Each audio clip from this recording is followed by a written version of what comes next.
Python is a Penfari roller coaster located at the Kentucky State Fair, and it's a traveling coaster that Kissel Entertainment uses to travel to multiple fairs. I recently got the opportunity to ride Python at Kentucky State Fair, and I was not impressed. I'll get into why right now.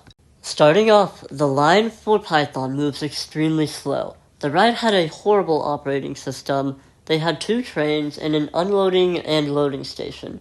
The way that they operated both stations was that the train on the brake run would not move into the unloading station until the train in the loading station was dispatched. So you would have to wait the duration of the unloading before they could load a train. It would probably be more efficient if they just didn't have the unloading station, which that's not really common for most coasters, as unloading stations typically make loading and make the operations more efficient. The restraints are a lap bar with an over-the-shoulder restraint seatbelt. It wasn't uncomfortable, but it wasn't painful. Anyways, let's get into the ride's layout. Once you dispatch from the station, you will take a slow turn to the right and begin ascending up the lift hill. Once you reach the top of the lift hill, you're going to slowly turn to the left.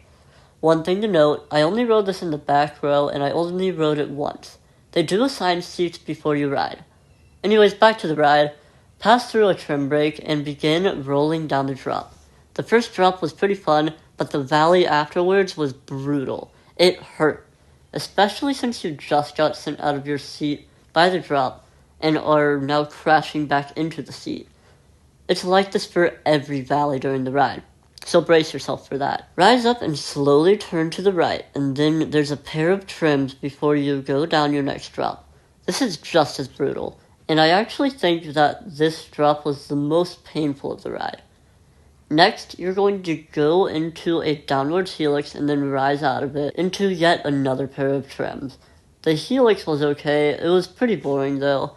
Anyways, go through another slow turn and get trimmed to a turtle's pace, and go down the final drop.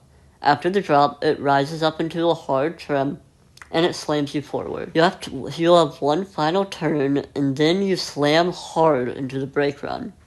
You will be sitting on the main brake run for a while. Don't expect anything eventful to happen for the next couple of minutes. This ride averaged 3-minute dispatches, and for 8 people per train, that's about 160 riders per hour. This ride does not have a very good capacity. Also, this ride is brutally rough. If you happen to go to Kentucky State Fair and you see this ride with a short line, you're going to want to ride it immediately. This ride was not worth the 30-minute wait that I waited for. Alright, now let's talk about the ride's reliability. I'm not sure how reliable this ride is, but when I stepped foot into the fair, I noticed that Python was down. I'm not sure exactly what happened, but I think that there were issues with the brakes, and that they were being fixed. The crew was hard at work trying to fix the issue. I'm not sure how long it took to get up, but they at least did it within 2 hours. That's about all I have to say about Python at the Kentucky State Fair. I wouldn't really recommend it, just go to Kentucky Kingdom instead. Other than the first drop, the ride didn't really do anything good. But I hope you found this review informative. Please subscribe and like this video if you enjoyed. Comment below your opinion of Python if you've ridden it, and have a great rest of your day.